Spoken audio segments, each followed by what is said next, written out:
এবারে আমাদের issue of the day জাহালমের মুক্তি।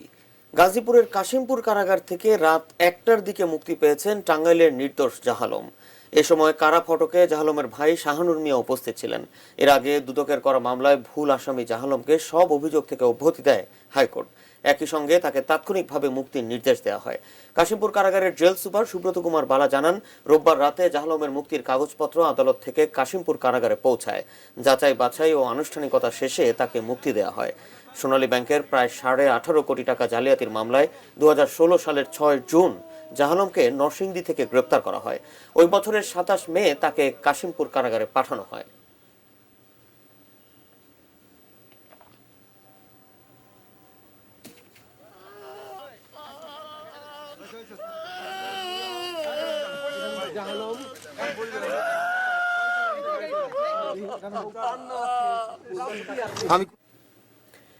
হাইকোর্টের নির্দেশে কাশিমপুর কারাগার থেকে মুক্তি পেয়ে জাহালম টাঙ্গাইলের নাগরপুরে বাড়িতে ফেরেন।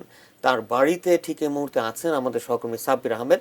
আমরা সাব্বির আহমেদের সঙ্গে কথা বলার চেষ্টা করছি এবং বিশেষ করে আমাদের সহকর্মী সাব্বির আহমেদ কথা বলবেন জাহালমের সঙ্গে, যাকে এর আগে আমরা যেমনটা আমাদের দর্শকদের জানিয়েছি যে এর আগে আমাদের সহকর্মী সাব্বির আহমেদ কথা বলেছেন। আমরা আবারও যাব সাব্বির আহমেদের কাছে, জাহালমের বক্তব্য কি ঠিক এই মুহূর্তে সে ব্যাপারে আমরা জানবো। তবে তার আগে জাহালমের মামলার শুনানির সময় হাইকোর্টে দুদকের পক্ষে ছিলেন অ্যাডভোকেট মোহাম্মদ খুরশিদ আলম খান।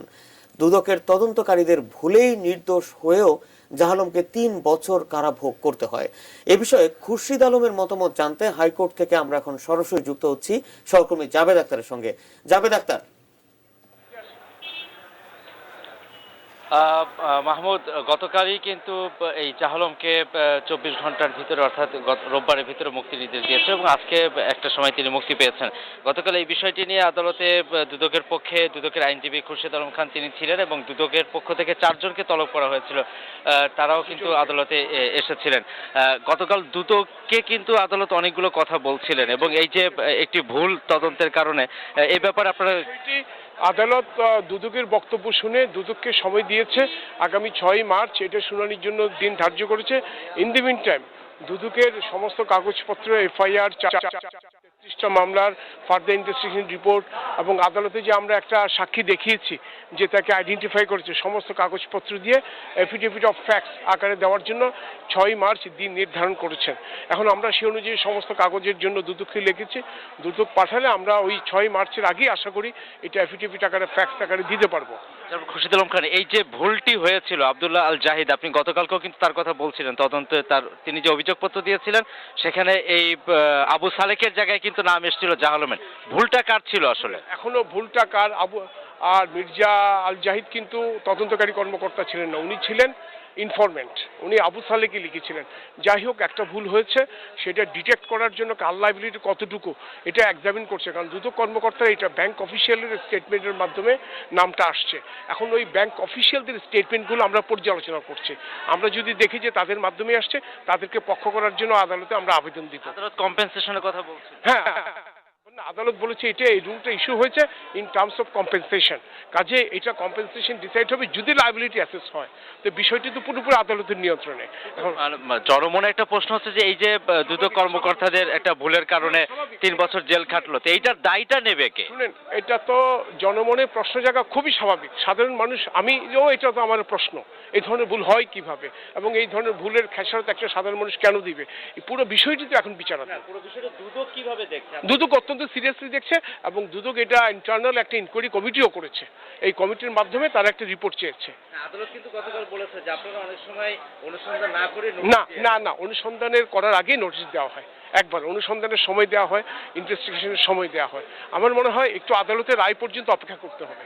আদালত গতকালকে কিন্তু আরেকটা কথা বলছিল যে আপনারা যদি এই ব্যাপারে প্রয়োজনীয় পদক্ষেপ না নেন তাহলে না অবশ্যই দুদক প্রয়োজনীয় পদক্ষেপ নিবে, এটা আপনি নিশ্চিত থাকেন। আদালতের পর্যালোচনা সবকিছু পুঙ্খানুপুঙ্খ মেনে চলা হবে। এতে ঘটনার যদি সুষ্ঠু তদন্ত করে যা দুদকের যারা জড়িত ছিল সেটি না করা হলে না অবশ্যই মনে হয় না যে দুদকের ক্রেডিবিলিটি নিয়ে না, আমি দেখুন সমস্ত কাগজ এখন আমি পাইনি। হ্যাঁ, সমস্ত কাগজপত্র পাই, আমরা পড়ি, পুঙ্খানুপুঙ্খানু পরিচালনা থেকে আদালতে জবাব দিই, ইনশাআল্লাহ সবকিছু বেরিয়ে আসবে, এতটুকু আপনাকে নিশ্চয়তা দিচ্ছি। দুদকের ভুল ছিল কিনা এটা তো এখনো অ্যাসেস করা যাচ্ছে না, বিকজ অফ সমস্ত কাগজগুলো আমরা তলব করেছি, আমরা তলব করে দেখছি 15টা 33টা চার্জশিট, 33টা এফআইআর, ফার্দার রিপোর্ট, 161 স্টেটমেন্ট, প্রত্যেকটা জিনিস আমরা পুঙ্খানুপুঙ্খানুভাবে দেখছি।